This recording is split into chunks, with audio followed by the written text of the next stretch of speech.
Grayson Brock adalah seorang remaja Kristen yang membaca seluruh Al-Quran kurang dari 1 hari. Dia menghabiskan lebih dari 19 jam untuk membaca seluruh terjemahan Al-Quran dalam bahasa Inggris. Subhanallah. I read the entire Quran in one sitting.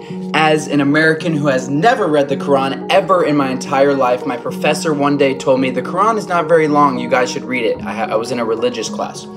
So, I did it in one sitting. Grayson terkenal karena membuat berbagai jenis inspirasi dan video menantang di YouTube, TikTok, Instagram, dan Facebook. Salah satu alasan dia membaca seluruh Quran dalam sehari adalah karena guru agamanya di perguruan tinggi, yang dia gambarkan sebagai orang yang lucu, dan juga mengatakan kepadanya bahwa Al-Quran itu tidak panjang jika Anda ingin membacanya. Grayson berjanji akan mengirim email video kepada gurunya setelah selesai membaca Al-Quran. Sebelum mulai, dia berhipotesis bahwa Al-Quran mungkin mirip dengan nilai-nilai Kristen dan Buddha, bukan radikal, inspiratif, dan beberapa bagian akan membingungkan, dan saya tidak mengetahui sejarah Arab saat itu.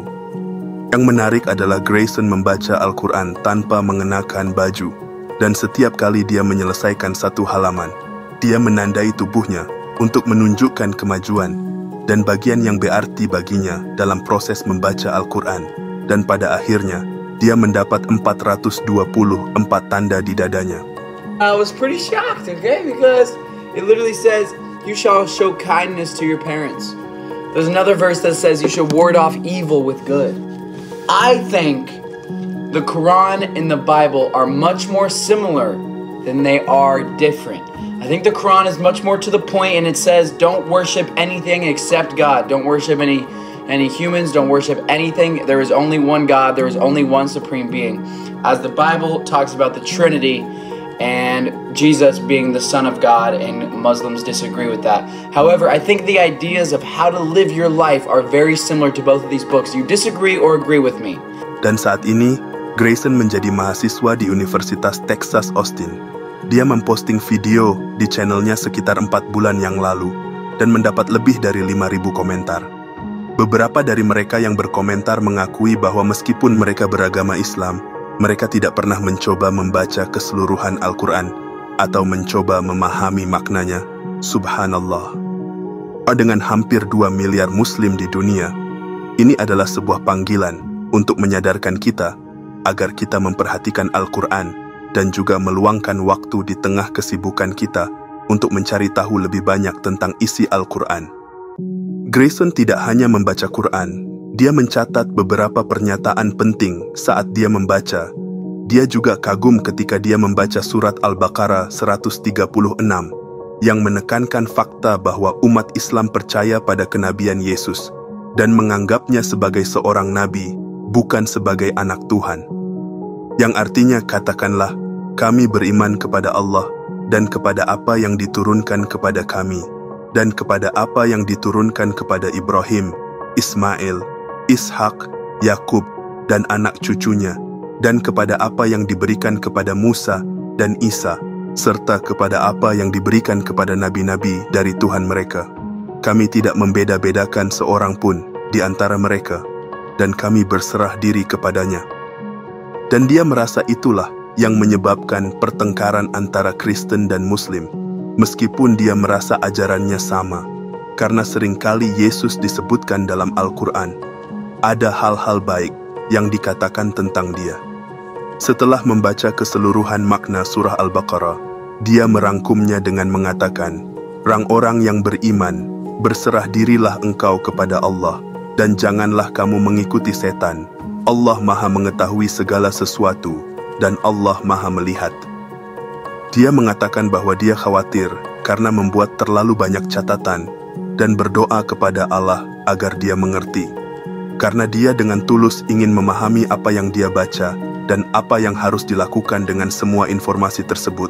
Semoga Allah membimbingnya menuju Islam. Dia juga mencatat bahwa seseorang harus takut kepada Allah yang Maha Kuasa, karena hari penghakiman akan datang, dan dia bahkan mengatakan bahwa dia harus berhenti berbuat dosa. Subhanallah. Betapa besar dampak Al-Quran kepadanya, Grayson merangkum 3 poin besar yang sangat berarti baginya. Takutlah kepada Tuhan dan taatlah kepadanya tanpa menyekutukannya. Menahan diri dari mengikuti hawa nafsu dan menjalani kehidupan sesuai dengan ketentuan Tuhan. Berbakti dan berbuat baiklah kepada orang tua. Meskipun dia merupakan seorang Kristen, Grayson suka cari hal-hal baru tanpa takut meninggalkan zona nyamannya. Pada awalnya, dia memiliki prasangka negatif tentang Islam karena dipengaruhi oleh media dan lingkungan sekitarnya. Saat membaca Al-Quran, dia berharap akan menemukan ayat yang berkaitan dengan terorisme dan kekerasan.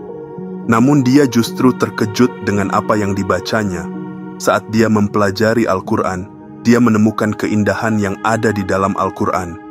Bahkan dia berkata bahwa itu adalah hal yang paling mendamaikan yang pernah ia baca. But I was shocked because I thought it was going to be like really evil and about, I don't know, terrorism. And it was actually amazing. And the most peaceful thing after finishing, I was just like, wow. I feel like I've had some questions answered about life. Grayson juga mengatakan bahwa Al-Quran menjawab semua pertanyaan yang dia miliki tentang kehidupan. Grayson juga mencontohkan sebuah doa di dalam Alkitab, di mana Yesus mengajarkan para muridnya untuk berdoa kepada Tuhan. Hal ini mengejutkannya dan juga membuka pemikiran bahwa Yesus sendiri juga berdoa kepada Tuhan. Grayson berpendapat bahwa Islam adalah satu-satunya agama monoteistik yang masih tersisa. Selama membaca Al-Quran, banyak ayat-ayat Al-Quran yang menyentuh hatinya, seperti ayat yang menerangkan tentang keadilan. Yang artinya, wahai orang-orang yang beriman, jadilah kamu penegak keadilan dan saksi karena Allah. Walaupun kesaksian itu memberatkan dirimu sendiri, ibu bapakmu, atau kerabatmu. Jika dia yang diberatkan dalam kesaksian, kaya atau miskin, Allah lebih layak tahu kemaslahatan keduanya. Maka, janganlah kamu mengikuti hawa nafsu karena ingin menyimpang dari kebenaran. Jika kamu memutarbalikkan kata-kata atau berpaling, enggan menjadi saksi. Sesungguhnya Allah Maha Teliti terhadap apa yang kamu kerjakan. Sungguh, kami benar-benar telah mengutus rasul-rasul kami dengan bukti-bukti yang nyata, dan kami menurunkan bersama mereka kitab dan neraca, keadilan, agar manusia dapat berlaku adil. Kami menurunkan besi yang mempunyai kekuatan hebat dan berbagai manfaat bagi manusia, agar Allah mengetahui siapa yang menolong agamanya dan rasul-rasulnya, walaupun Allah tidak dilihatnya. Sesungguhnya Allah Maha Kuat lagi, Maha Perkasa. Semoga Allah membimbingnya menuju Islam